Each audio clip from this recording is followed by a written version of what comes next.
5 berita terpopuler hari ini Senin 3 November 2025 di Bloomberg Tech News Plus 5. Yang pertama, Menkyu Purbaya sidak impor pakaian ilegal di Cikarang.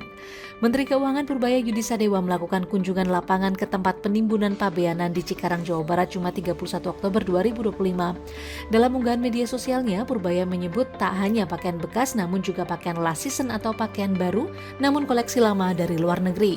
Purbaya pun mengapresiasi kinerja Bea Cukai dan menyebut praktik impor pakaian ilegal menjadi ancaman ekonomi nasional khususnya UMKM dan industri tekstil nasional. Sebelumnya Purbaya mengaku akan memperketat peraturan bea dan cukai terkait penindakan aktivitas impor pakaian bekas ilegal.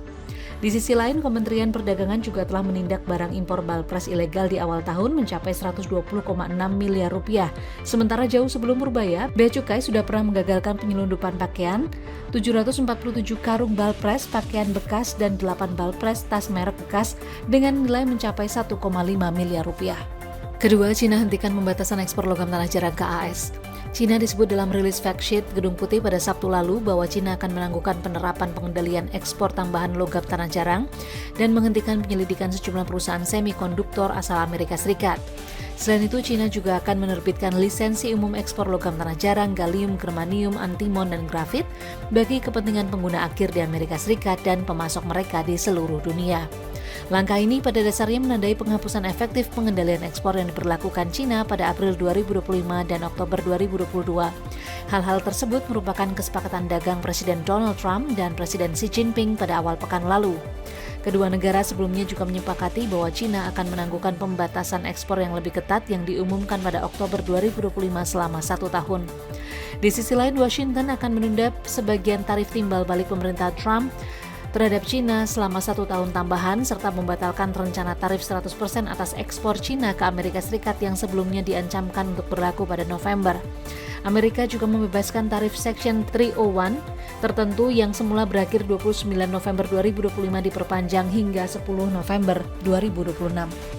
Ketiga, alasan KPK dan BPK periksa sejumlah SPBU di 4 provinsi. KPK dan BPK memeriksa sejumlah SPBU di Banten, Jawa Barat, Jawa Tengah, dan Yogyakarta dengan metode random sampling dari total 15.000 SPBU yang proyek digitalisasinya terindikasi korupsi. Juru bicara KPK Budi Prastyo menyebut pemeriksaan tak hanya menyasar pengujian keandalan mesin elektronik data capture atau EDC, namun juga dugaan praktik lancung pada pengadaan sejumlah teknologi digital di pom bensin tersebut. Sebelumnya, KPK telah mengumumkan penyidikan kasus dugaan korupsi proyek digitalisasi SPBU Pertamina pada 2018-2023 dengan tersangka Direktur Utama PT Pasifik Cipta Solusi, Elvizar.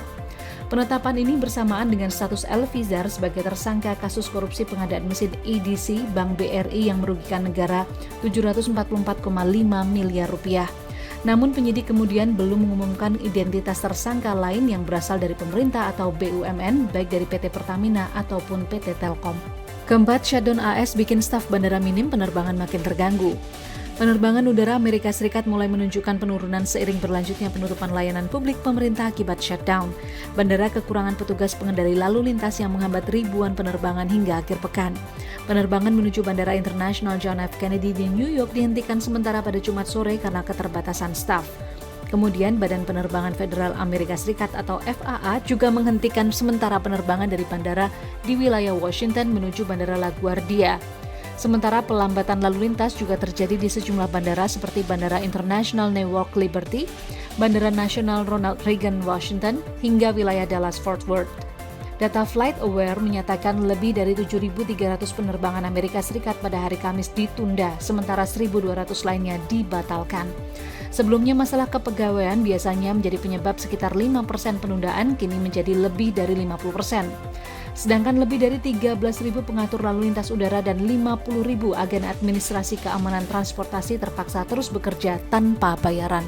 Kelima, Cina kecam PM Jepang Takaichi setelah bertemu pejabat Taiwan.